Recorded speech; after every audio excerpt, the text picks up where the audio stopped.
보면 쭉 서술적으로 쭉 해주시면 저는 이렇게 좀 테이블처럼 요약을 했습니다. 그래서 어떤 이념적인 용어나 또는 전술적인 용어를 많이 사용하고 있다고 생각이 되는데 특히 이게 문화 분야는 뭐 여러 가지 이제 그 개인적인 경험으로 보더라도 사회적으로 이렇게 경계심이 굉장히 약해 보입니다. 또 여러 군데에서 문화에 관한 얘기만 나오면 어쨌든 간에 사람들이 기본적으로 이렇게 우호적이거나 동의를 해야 되거나 이해를 해야 되는 것 같은 분위기가 상당히 강하게 드러난다고 생각합니다. 그래서 문화 관련 용어나 또는 그쪽에 대한 개념들을 두고 뭐 이렇게 논쟁이 벌어지거나 이런 경우들을 거의 보이지 못했습니다. 그리고 또 이게 또 그런 사이에 또 시간이 지나면서 어떤 용어들이 일반화되고 당연한 것처럼 되면서 뭐 그 개념의 뿌리가 어딘지도 잘 모르게 되는 이런 경우들이 생기는데 앞에서 이제 정치나 사회 뭐 이렇게 뭐 역사 분야 이런 쪽에서 이제 발제하신 내용들과 마찬가지로 문화 분야도 다 연결돼 있다고 생각합니다.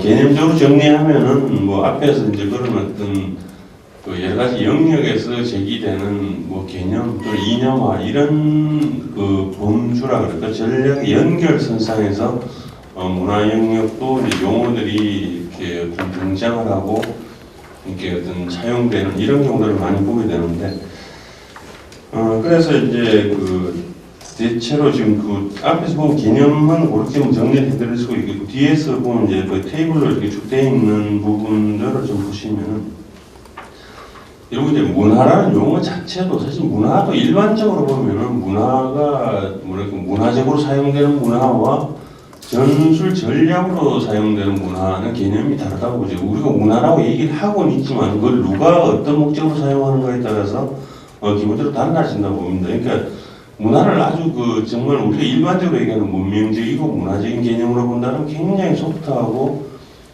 뭐랄까 사회를 이렇게 좀 뭐 이렇게 어떤 포괄하고 아우른다 이런 취지로 쓰지만 이게 어떤 전술 전략으로 들어가는 순간에는 문화 예술이라고 하는 용어 자체는 뭔가 어떤 목적을 실현하기 위한 수단이 되는 거고 그 목적이 또 어느 쪽이냐라고 하는 것에 따라서 이게 뭐 전체주의 쪽에서 동원되는 이런 사례들을 많이 봅니다. 그러니까 스탈린 체제에서나 또는 뭐 독일 그 히틀러나 무솔리니 체제에서도 문화는 아주 중요한 수단으로 동원됐고 그러나 그 결과는 어떤 전체주의를 공고하고 어떤 그 대중을 뭐 세뇌한다 그럴까 어떤 집단에 매몰하게 만드는 뭐 이런 거에 대한 수단으로 사용됐다고 생각합니다. 특히 이제 지금 북한 같은 경우도 여러 가지 뭐 이게 문화 예술 쪽에 보면 기본적으로 문화나 예술이라는 말을 할 수 있는지는 모르겠습니다. 그러나 북한에서 영화를 이제 우리가 보는 먼저 사용하는 극영화 같은 경우는 북한에서도 이제 예술 영화라고 부르긴 합니다.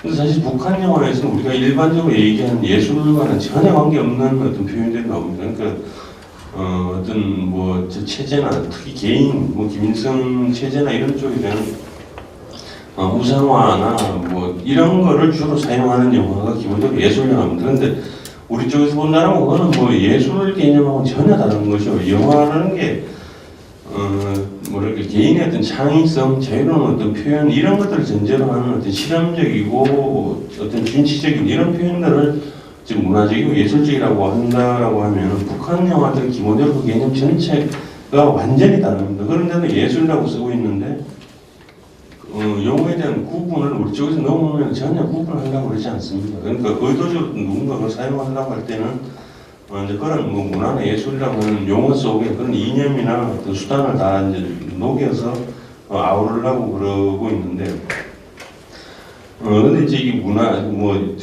몇 가지 이제 현실적으로 많이 사용되고 있는 용어 그 용어들을 좀 요약해서 말씀드리면 이제 문화라고 우리가 정의하면은 지금 이건 사실 문화를 연구한 학자들 사이에서 문화가 뭐다라고 정의하는 거는 사실 아무리 찾아도 정의가 없습니다. 각자의 정의는 있지만 합의된 정의는 찾기 어려운 게 사랑이 뭐냐, 인생이 뭐냐, 존재가 뭐냐라고 하는 개념하고 똑같습니다. 이거는. 그러니까 문화는 이제 근데 각각의 그 정의를 넘어서 이렇게 공유할 수 있는 기본 개념이라고 한다면은 자연적인 상태로 내버려놓지 않은 어떤 인공적으로 변화된 모든 행위의 어떤 결과들은 문화, 그 활동과 결과를 문화로 얘기하는. 그러니까 통상적으로 이제 문화를 우리가 쿨투러 또는 컬처 이렇게 얘기를 하는데 컬티베이트라고 하는 뭐 경작하다 가쁘다 이런 영어의 개념에서 본다면 경작이라는 말 자체가 기본적으로 자연 상태를 개간하고 뭐 발전시킨다고 하는 그 이제 개간이나 발전 이 용어도 굉장히 좀 인공적이라 그러니까 뭔가 인위적인 힘이 개입을 해서 변화를 시킨다 이런 개념이 되겠습니다. 그래서 사실 그런 개념으로 본다면 문화에서는 이제 교육이라든지 이런 것들 다 문화 개념이 되거든요. 그러니까 자연 상태에서 인공적인 어떤 그 체계나 시스템으로 변화시킨다라고 하는 것들이 문화의 포괄적인 개념이라 본다면 그 안에서 있는 사람 같은 경우는 결국 어떤 문화 공동체라 그럴까 어떤 체제 안에 있는 사람에 대한 복제라든지 아니면 양성을 통한 다음 세대로의 어떤 전성을 기본적인 문화 개념으로 보거든요. 그래서 이 범위를 해석하기가 굉장히 넓습니다. 그래서 근데 이제 포괄적으로 보면 문화라고 하는 영역은 정말 인간이 만든 모든 어떤 무유형의 어떤 과정, 행동, 결과물을 다 아우르는 표현이 되겠습니다만 이게 자꾸 시간이 지나면서 이제 문화라고 하는 게 어떤 장르 개념으로 떨어지면서 점점 이제 정치, 경제, 사회, 문화라고 하는 영역 개념으로 들어가게 되고 점점 이게 개념을 좀 축소하면서 이렇게 집중하는 뭐 그런 현상들이 보인다고 생각이 되는데 최근에 아마 이제 그 히틀러 이후에 어떤 뭐 이제 본다면 문화라고 하는 게 결국은 인간답게 살 수 있는 어떤 기초적인 환경이나 여건을 만든다라고 하는 개념보다는 뭔가 사람들을 교육하고 훈련시키고 어떤 집단화하고 그래서 이게 그 집단이 공유하고 있는 가치를 또는 특정한 어떤 권력이나 이런 쪽에서 그 전파하고자 하는 의도를 충분히 더 이렇게 고양시킬 수 있는, 더 확대할 수 있는 이런 여건을 만드는 것이 어떤 문화적인 활동이 되는 개념이 되는 거고 예술도 그보다 조금 더 포괄적으로 그것을 구체화하는 어떤 활동으로서의 수단 뭐 이런 것들이 이제 예술 개념이 되겠습니다. 그래서 이거를 그러니까 일반적인 이제 우리가 사용하는 문화라고 한다는 문화 그대로 뭐 써도 상관이 없습니다만 이제 전술적인 측면에서 사용하는 문화의 개념은 아까도 말씀드렸지만 완전히 다르다고 보기 때문에 이것을 우리가 그럼 대응하는 용어라 그럴까 아니면 실체를 좀 이렇게 그 어떤 부각하는 용어로 본다 그러면 기본적으로 문화라는 게 뭐 어떤 선전 기반을 만들기 위한 어떤 환경을 만들자 이런 용어의 어떤 뜻이 담겨 있는 게 아닌가 그래서 뭐 그런 쪽에서 이제 좀 접근을 해봤습니다. 이제 다만 참고로 이쪽에서 그 대체 용어라고 적어 있는 부분은 아까 어느 그 분도 이제 발표를 하셨습니다만은 혼자 이렇게 찾고 하는 용어가 사실은 그게 얼마나 확장할 수 있는가에 대한 사실 근거랄까 자신감은 대단히 불안정합니다. 이게 용어가 서로 공유가 돼야 되는데.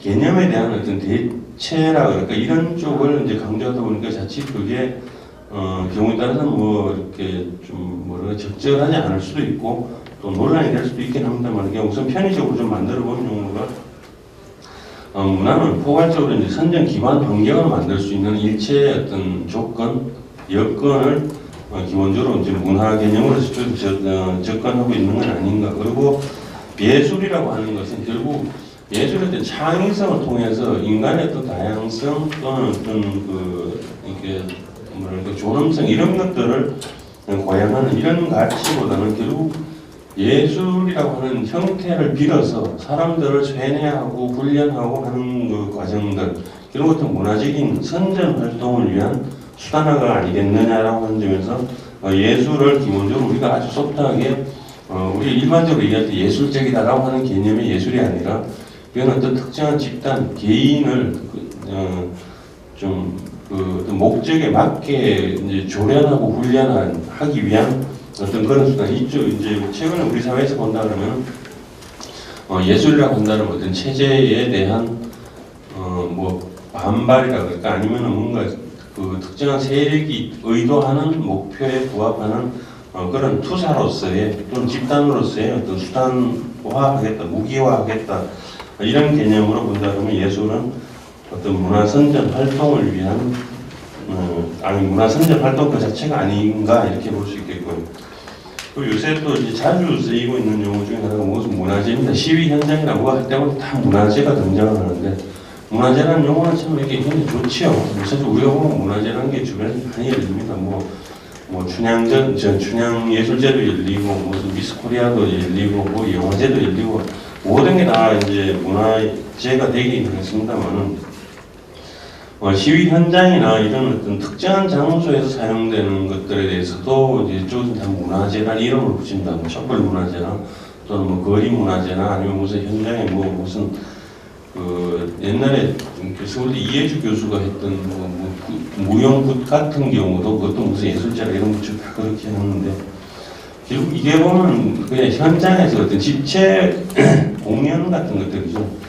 옛날에 김일성 뭐 유교 훈련을 유교 활동을 할 때 그쪽에서 뭐 이렇게 활동했던 여러 가지를 뭐 피바다라든지 꽃파는 처녀라든지 이런 것들을 그때 이제 혁명 가극이라고 얘기했던 것들을 지금 북한에서는 뭐 아주 대표적인 예술 집체 작품으로 이렇게 소개를 하고 하는 것들인데 그리고 그런 것들도 다 현장에서 말하자면 그 어떤 전투원들을 고양시키거나 격동하기 위해서 만들었던 것들인데 지금 그런 것들이 지금 시위 현장에서 동원되면서 문화재라고 하는 용어로 이렇게 포장을 하면서 결국 어떤 선동을 조장하는 것은 아닌가라고 보겠습니다. 그래서 사실 문화재라는 용어는 굉장히 자주 아마 정치 사회 분야들에서 그렇게 자주 목격을 하실지 모르겠습니다만 문화 사이드에서 보면 사실 굉장히 자주 이렇게 문화재라는 이름으로 동원이 되고 하는데 결국 이것도 옛날에 뭐 집체 공연이라는 말을 할 수도 있겠고 뭐 시위 현장에서 하는 공연 이런 의미가 되겠고요.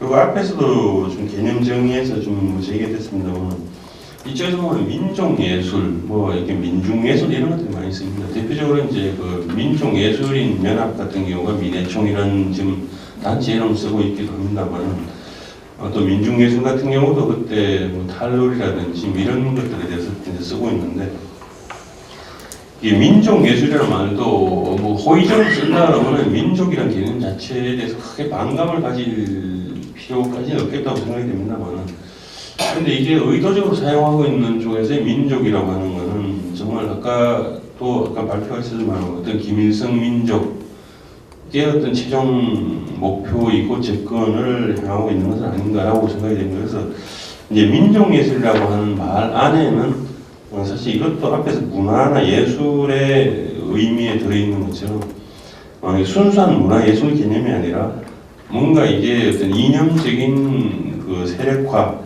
내지는 그것을 실천하기 위한 어떤 수단으로서의 개념을 민족예술이라고 하는 쪽으로 사용하고 있다 이런 생각이 들고 그래서 저는 그 민족예술 개념을 집체의식화 활동 뭐 이런 용어로 좀 바꿔보고자 합니다. 그래서 혹시 또 다른 뭐 더 논의를 통해서 이거보다 대체할 다른 용어가 있거나 좀 더 이렇게 정확한 개념이 있으시다면 나중에 또 반영하도록 하겠습니다. 마찬가지로 민중예술도 그렇고 그리고 또 이제 며칠 전에 국회에서 그 문화기본법이라고 하는 게 통과가 됐습니다. 이제 정부 발의로 해서 이제 어쨌든 그 문화기본법이라고 됐는데 이게 지금 문화기본법이 사실은 취지는 이게 문화연대 쪽이나 그 좌파들 쪽에서 얘기했던 이제 우리 경제민주화 개념이라든지 이런 것들하고 연장선상에 있다고 보겠습니다. 그러니까 문화기본이라고 했을 때 여기서 포괄되는 이제 용어들이 뭐 문화민주주의라든지 문화권리 또 문화복지 이런 용어들이 다 이렇게 그 연결된다고 보는데 기본적으로 그것을 조금 더 경계하는 시각에서 본다 그러면 이제 문화복지나 또 문화기반이라고 하는 것들을 기본적으로 어떤 실행의 주체는 정부, 국가에 두고 있습니다. 그리고 그걸 향수할 수 있는 권리, 향수해야 될 대상이라고 하는 것은 일반 대중, 국민들이라고 생각이 되는데 과연 그런 문화의 개념을 도대체 어디까지로 한정해서 문화민주주의라고 했을 때 어떤 향유를 어떤 그냥 그 기본적인 개념의 권리로 볼 것인지 아니면 구체적인 어떤 실행의 대상으로 볼 것인지에 따라서 앞으로 이건 사회적으로 엄청난 논란이 제기될 가능성이 굉장히 많아 보입니다. 그리고 문화기본법 안에서는 어떤 대형 시설이나 뭔가 여건을 갖출 때는 이제 문화 평가를 하도록 하는 조항이 들어가 있습니다. 지금 환경 평가를 하게 되는 이런 경우들처럼 이 문화평가라고 하는 게 이거는 어떤 가측도 굉장히 어렵고 또 누가 어떤 시각으로 접근하는가에 따라서 그 문화 역량이라고 하는 거에 대해서는 어떤 그 스펙트럼이 정말 넓을 수 있는 건데도 불구하고 아마 논란의 여지는 엄청나게 많을 수 있는 이런 경우라고 보습니다. 그래서 앞으로 문화기본법이 저게 이제 발효됨으로 해서 앞으로 이제 그 한 석 달 뒤에까지는 이제 시행령을 만들고 해서 실행을 해야 되는 걸로 지금 진행을 하고 있는데 만약에 문화기본법이 가동이 된다면은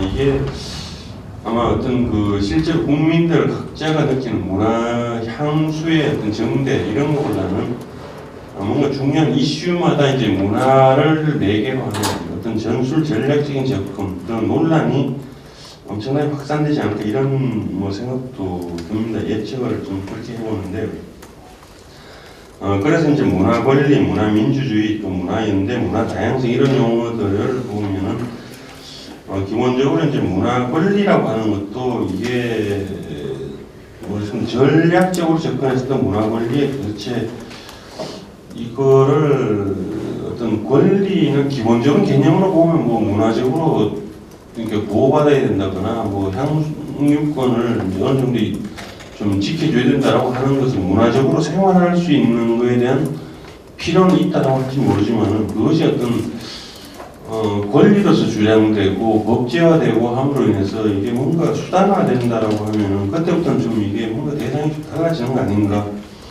또 마찬가지로 문화 민주주의라고 하는 것도 그 문화라고 하는 게 일상적으로 우리가 살아가면서 생활 속에서 체득하는 모든 어떤 행위나 결과물에 대한 축적이 아니라 뭔가 누군가가 배급을 해주는 대상으로서의 어떤 개념이 된다면은 문화민주주의는 앞으로 이게 사회적으로 엄청나게 그 무슨 어떤 소란을 걸릴 수 있는 뭐 이런 영역이 아닌가라고 생각이 듭니다. 그래서 저는 이게 최근에 지금 이런 영역들이 자칫하면 이게 문화, 이제 경제나 사회 분야들은 뭐 노동 현장이나 시위 이런 쪽에서 통해서 굉장히 많이 노출도 되고 사회적으로 어느 정도 대응도 하고 또 이해도 하고 있지만 문화는 사실 무방비 상태인 영역에서 이런 것들이 개념화되고 아무런 준비 없이 지금 이런 것들이 지금 커져나가고 하는 상황에서 본다면 앞으로 이게 문화가 우리 사회에서 정말 다른 개념으로 어떤 사회 중심에 다가오지 않을까 이런 생각을 좀 염려스럽게 해봅니다. 그래서 우리가 이런 것들에 대한 대응을 어떻게 해야 될 것이냐라고 하는 것들에 대해서 좀 관심이 있어야 되겠다 이런 생각도 들고요. 그다음에 거기서 또 이제 지난번에 아마 뭐 기억을 하실지 모르겠습니다만 그 영화계에서는 스크린포트 투쟁이라고 하는 게 굉장히 강렬하게 있었습니다. 그래서 관람의 등급이 어느 정도가 되는가라고 하는 걸 분류하는 정도 이게 레이팅 시스템인데 그런데 이제 여기서 얘기하는 표현이자면 아까 말씀드린 것처럼 그런 것들이 아니라 어떤 자기네들이 현재 우리나라 법이 정하고 있는 한계를 넘어서서 자기들 마음대로 할 수 있는 어떤 그런 것들이 바로 표현의 자유라고 하는 것들로 와전되거나 오용되는 것이 아닌가 이렇게 봅니다. 그리고 그런 쪽에서도 독립영화라는 말을 요새 많이 하면서 들어보셨을 겁니다. 독립영화는 이게 뭐 지금 아마 일반적으로 생각하시면 이게 무슨 독립운동하는 영화냐 이럴 수도 있겠는데 이게 원래 용어는 미국에서 인디펜던트 필름, 줄여서 인디 필름이라고 얘기합니다. 아마 이게 큰 제도권에 진입하지 못하는 영화들이 어떤 전 단계로서 만드는 그런 것들을 가리켜서 인디 영화고, 인디 영화는 실험과 어떤 전이 뭐 이런 다큐멘터리 이런 것들 사실 다 아우르는 용어들입니다. 그런데 이게 우리나라에서는 처음에는 인디 필름이라는 용어를 일부 쓰더니 지금 와서 독립영화라고 하는 말을 표준어처럼 지금 독립영화협회도 있고 그러는 과정에서 독립영화는 마치 뭔가 굉장히 심각한 의미나 어떤 의지를 드러내고 있는 굉장히 예술적이거나 뭔가 이 사회에서 어떤 수준이 있는 영화처럼 이렇게 얘기를 하는데 이런 영화들을 뭐 부르는 용어가 여러 가지 있습니다만 이게 원래 미국식 용어로 해서 그냥 인디 필름이라고 부르는 것은 좀 어떨까라고 생각이 듭니다. 지금 퀴어 영화라는 게 있습니다. 그게 뭐냐면 동성애 영화를 보통 이제 필름에서 퀴어 필름이라고 얘기를 하는데 퀴어에 대해서는 국내에서 그 독립 영화를 하는 친구들도 절대 번역을 해서 쓰지 않습니다. 동성애 영화 이렇게 하면 자유적으로 뭔가 반감이 있어 보이니까 그냥 뭐 키어 영화제, 키어 필름 이런 식으로 썼는데 인디 영화에 대해서는 독립 영화라고 하는 개념으로 바꾸면서 마치 뭔가 굉장히 선하고 어떤 전위되어 있는 것 같은 인상을 주기 위한 어떤 이런 용어를 사용하고 있는데 아마 적절하게는 좀 인디 필름을 되돌려서 굉장히 미국식 용어로 좀 돌려서 할 필요가 있지 않은가라고 생각이 됩니다. 스크린 포터는 아까 말씀드린 것처럼 이게 기본적으로 이제 법제화를 통해서 한국 영화 의무 상영제를 얘기합니다. 그러니까 이거는 극장을 이게 개인 기업체로 보는 게 아니라 이거를 뭐 특정한 어떤 그 의무를 지고 있는 어떤 대상으로 설정을 하고 이걸 강제하는 거기 때문에 사실 이게 저희 시장경제 개념에서 보더라도 극장에 대해서 특정하게 뭔가를 의무화한다, 강제화한다라고 하는 게 취지에도 맞지 않는 것 같은데 오랫동안 이게 당연한 것처럼 됐습니다. 그래서 스크린 포터라고 하는 말은 강제 상영이라는 용어로 좀 바뀔 필요가 있지 않는가라고 생각이 되고요. 그 다음에 이제 뒤에는 교육에 관련되는 것들입니다. 역사교육, 뭐 참교육, 체험학습 이런 것들이 요즘 많이 쓰입니다만 여기 이명희 교수님도 계십니다만 어쨌든 다 이렇게 문화 영역 용어로 지금 차용되어 있습니다. 그래서 역사교육에 대해서는 제가 이렇게 받아들이는 쪽으로는 좀 최근의 용어 제 개념으로 바꾼다 그러면은 어떤 대한민국 지우기 아니면 뭐 김일성 왕조 뭐 그 학습하기 이런 개념이 있습니다. 그래서 저는 기본적으로 지금 그 정교조나 이런 쪽에 사용하고 있는 역사교육이라고 하는 것은 대한민국 지우기 이 개념이 아닌가 싶어요. 참교육도 마찬가지로 결국 어떤 이념학습, 뭐 체험학습은 뭐 이게 현장 선동 체험 교육 이런 개념으로 좀 보면 어떤가 싶기도 하고. 그래서 또 희망버스라는 말을 뭐 여러 군데 합니다만은 뭐 희망버스 이제 부산에서도 가고 뭐 또 제주에서도 또 모이고 하는 뭐 이런 것들을 보는데. 그리고 희망버스라는 용어는 굉장히 거창하긴 하지만 결국 어떤 기동조직단이 아닌가, 시위지원단 뭐 이런 개념이 아닌가 싶어서 여기에도 희망버스 용어 대신에 이런 그 기본 취지에 맞는 용어로 좀 바꿨으면 할 필요가 있다고 생각이 돼서 좀 정리를 해봤습니다. 처음에 그 문화라고 해가지고요. 저기 범위가 말씀하신 게 워낙 넓어가지고 하다못해 정치 문화라도 있고 그래서 이 문화만 가지고 하긴 사실 굉장히 어렵습니다. 문화에서 예술만 하든가 뭐 이렇게 하면 참 좋은데 문화라는 거를 제가 그 문화 쪽에서 일을 해본 입장에서 말씀을 좀 드리고 싶은 거가 먼저 아까 이제 경작하다 말씀하셨는데 기본적으로 갈아엎는 겁니다. 그 기존 인공 상태, 자연 상태에 있는 땅을 갖다 갈아엎어가지고 새로운 체계를 만드는 거 아닙니까? 초보적인 단계로 문화가 발생을 그렇게 합니다. 그러니까 이제 문화적이 많이 쓰이는 체제 전복적 상상력이라는 말이 그래서 나오는 것이고요. 보다 고급한 형태로의 문화는 두 번째 인간 신체 내부에서 일어납니다. 무식한 인간이 오페라를 구경하기 위해서 공부를 좀 해야 됩니다. 그러면은 안에 있는 이제까지 잘 모르던 걸 한번 갈아엎게 되고 이렇게 해서 이제 안목이 쉽게 말하면 생기는 거지. 두 가지가 문화의 기본이라고 생각을 할 수 있겠습니다. 근데 지금 그 대한민국에 이제 펼쳐지고 있는 문화는 대부분 다 저급 문화입니다. 저급 문화고 고급 문화가 없는 상태입니다. 저급 문화의 특징은 그 여러 가지가 있겠습니다만은 감정에 많이 호소를 합니다. 이성에는 별로 호소를 안 하고요. 아까 저기 정명 얘기를 갖다가 할 때 제가 꼭 하나 드리고 싶은 말씀은 정명을 할 때는 반드시 그 용어가 재미있어야 됩니다. 저는 신문을 꼼꼼히 안 봐서 사회적 이변이라는 말을 오늘 처음 들었는데 귀에 쏙 들어옵니다. 일단 무슨 뜻인지 모르겠어요. 재밌어요. 사회적 이변. 찾아봐야겠다. 검색해봐야겠다. 양극화 쏙 들어옵니다. 저기 조인문 선생님 너무나 죄송합니다만은 선전 기반 환경 이거는 나중에 기억을 못하고 기반 환경 선정이었나? 뭐 이렇게 해서 죄송합니다. 그래서 그냥 실종이라고 말하는 것보다 뭐 잠재적 사망 이런 식으로 말하는 것 같은 얘기가 있었습니다. 그 정명 때는 반드시 그런 좀 원칙이 지켜져가지고 했으면 좋겠다는 생각, 그래가지고 오랫동안 공부해가지고 했으면 좋겠다는 생각이 들고요. 개념을 정확하게 잡아주는 것도 아까 나왔습니다만은 제가 이제 여순 반란이라고 많이 하지 않습니까? 사상은 많이 나왔는데 근데 여순 반란하면은 그게 굉장히 달라지게 됩니다. 반란이 일어나는데 여수고 순천에는 폭동이 일어나죠. 여수 반란, 순천 폭동. 왜 이렇게 8구절을 해줄까?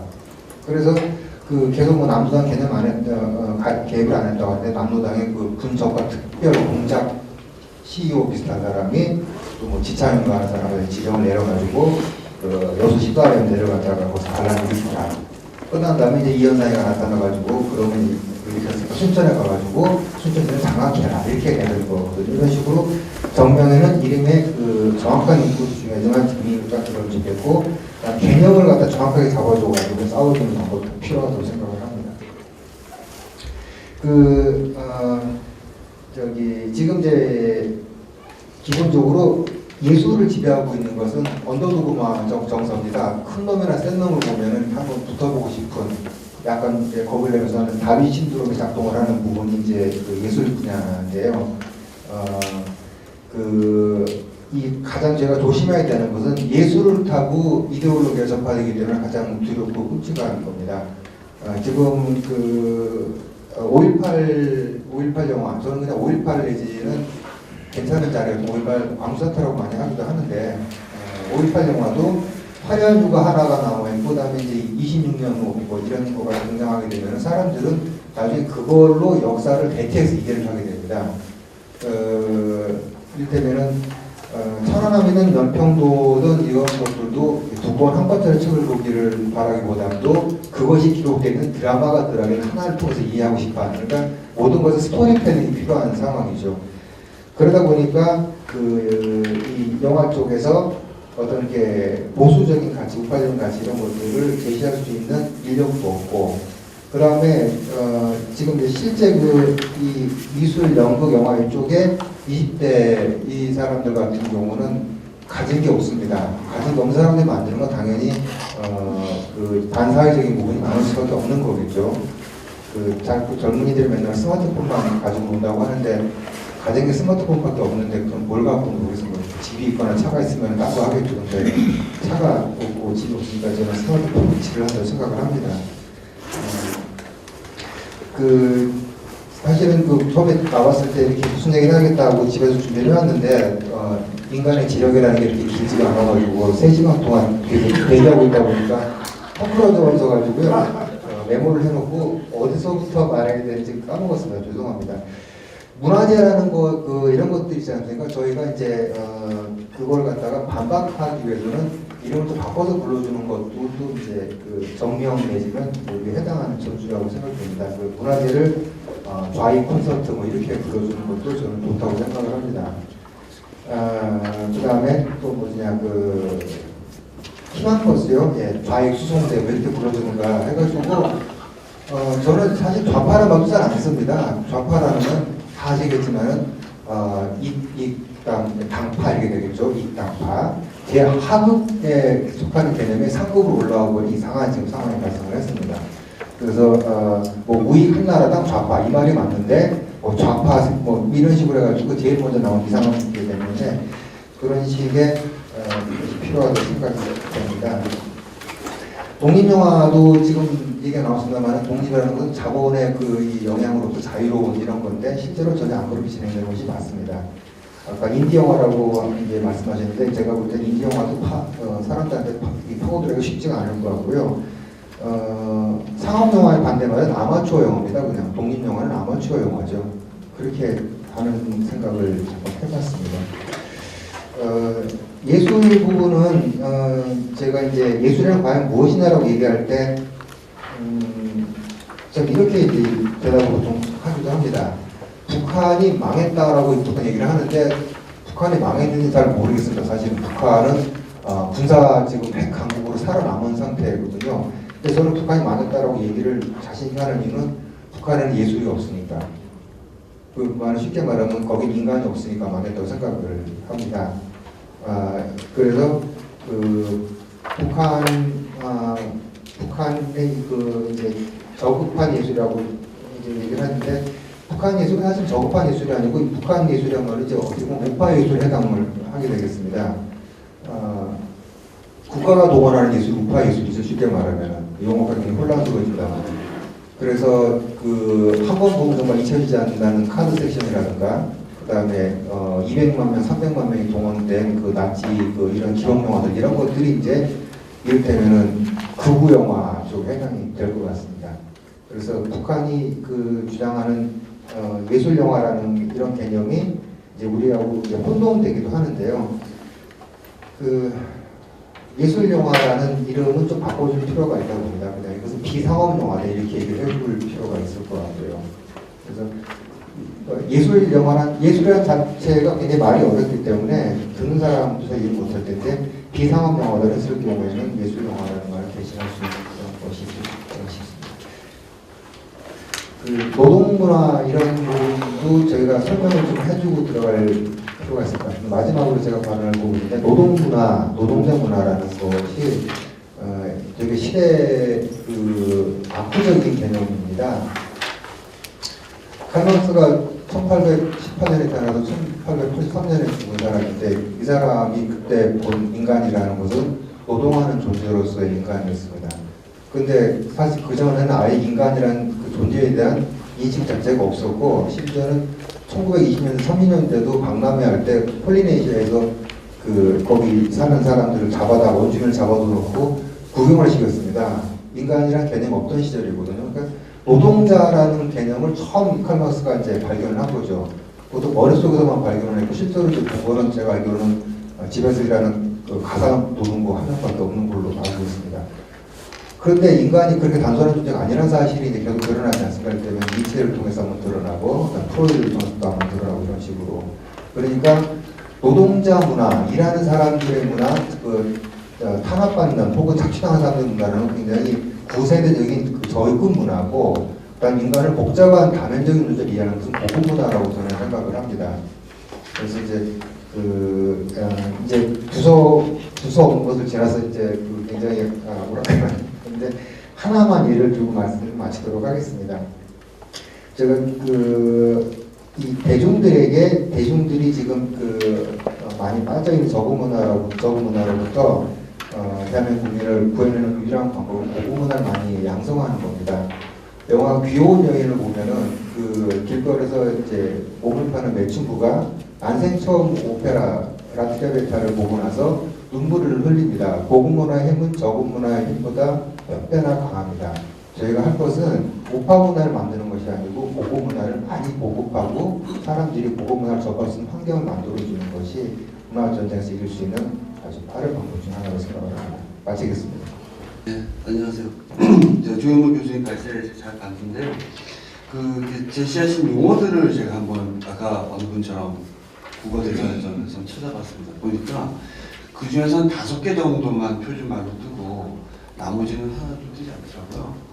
그러니까 아직까지는 이제 개념 정립이 안 된 뭐 용어일 수도 있고 새로 만들어진 신조어들이라고 볼 수 있어서 앞으로 이제 이 용어들을 어떻게 사용하고 어떻게 가꾸느냐에 따라서 우리 표준말로 진입을 하던가 아니면 도태되던가 그렇게 될 것 같은데, 그 참교육이라는 말은 뭐 인터넷에서 어떻게 서핑을 하다 보니까 그 신조어 사전에 뭐 등재가 됐다고 해요. 근데 그거는 어떤 사람이 뭐 질의를 했는데 그것이 이제 거기서 등재됐다고 해서 이제 표준화가 되는 것은 아니고 그냥 그 해에 이제 처음 이제 발생돼서 많이 이제 희재되는 그런 언어들을 기록한 거라고 이제 봤습니다.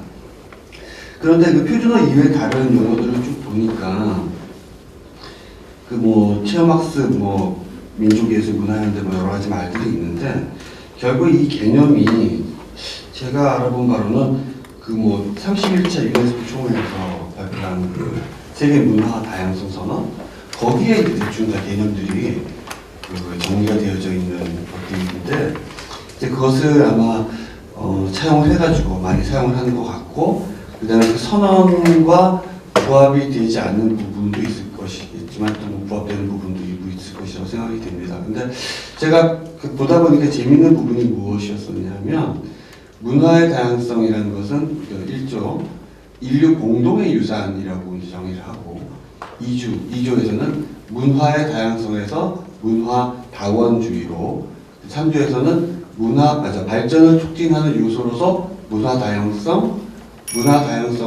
발전의 토대로서 경제 성장의 관점에서 이해되어야 할 뿐만 아니라 지적이고 감성적이며 윤리적이고 정신적인 삶을 실현해낼 수 있는 수단으로 이해되어야 한다라고 되어 있어요. 그 문화적인 권리는 보면 문화 다양성을 담보로서의 인권이고 5조에서 문화 다양성을 보장하는 조건으로서 문화적 권리 이렇게 나와 있더라고요.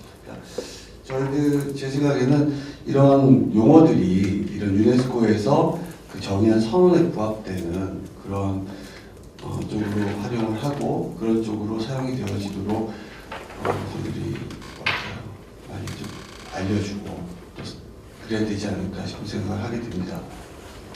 그리고 이제 그 표준어로 등재된 뭐 문화, 예술 이런 측면에서 보면 이제 예술 특히 뭐 그 중에서도 그 미술, 서양 미술의 이제 발전 과정을 통해서 보면은 대개의 경우 이미 이제 언급을 하신 것처럼 뭐 파시즘이라든지 아니면 뭐 소련이라든지 이런 사회들이 그 사회의 그 이점을 이제 일반 대중한테 확산시키기 위해서 굉장히 탁탁하게 solid하게 정책을 피는 것이고, 그리고 그 서양 미술 자체도 보면은 그런 어떤 세속적인 정치 권력이라든지 아니면 더 이전에는 종교적인 권력에 부합하는 그런 활동들을 많이 해왔고 그런 흔적들을 많이 남기고 있는 게 사실입니다.